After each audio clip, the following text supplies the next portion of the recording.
Hi friends, చాలా రోజుల తర్వాత వీడియో తీస్తున్నాను. ఈరోజు స్పెషల్ ఏంటంటే దొండకాయ ఫ్రై. ఉదయం 6:30కే ఫ్రై చేసేసాను. 7 గంటలకల్లా అన్నం వండేసాను. ఆ అన్నమే ఆ కూరే, అదిగో క్యారేజీలు కట్టగా మిగిలిన పెరుగు.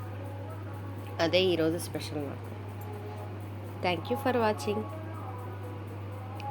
మీరు ఇలానే పొద్దున్నే క్యారేజీలు కట్టేటప్పుడే మీకు కూడా ముద్ద మిగిలేలాగా వండుకుంటారా, లేకపోతే వేడివేడిగా వండుకుంటారో మీ కామెంట్స్లో చెప్పండి. నేనైతే మా వారికి మా పిల్లలిద్దరికి పొద్దున్నే క్యారేజీలతో పాటు ఇదిగో నాకు అంత అన్నం మిగిలేలాగా క్యారేజీ వాళ్ళతో పాటు నాకు ఒక ముద్ద అన్నం వండేసుకుంటాను. ఇంకా స్పెషల్గా నాకంటూ నేనేం వండుకోను. మా పిల్లలకి దొండకాయ ఫ్రై చేస్తాను. ఆ ఫ్రైయే నాకు అదిగో అది మిగిలింది. పెరుగు క్యారేజీలు వాళ్ళకి కట్టగా అదిగో మిగిలినవే నేను తినేది.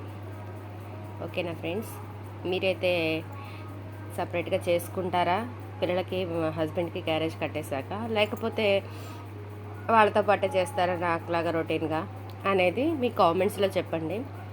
ప్లీజ్ కామెంట్ చేయండి, లైక్ చేయండి, షేర్ చేయండి, సబ్స్క్రైబ్ చేసుకోండి. మర్చిపోకుండా లైక్ ఇవ్వండి friends. Thank you for watching.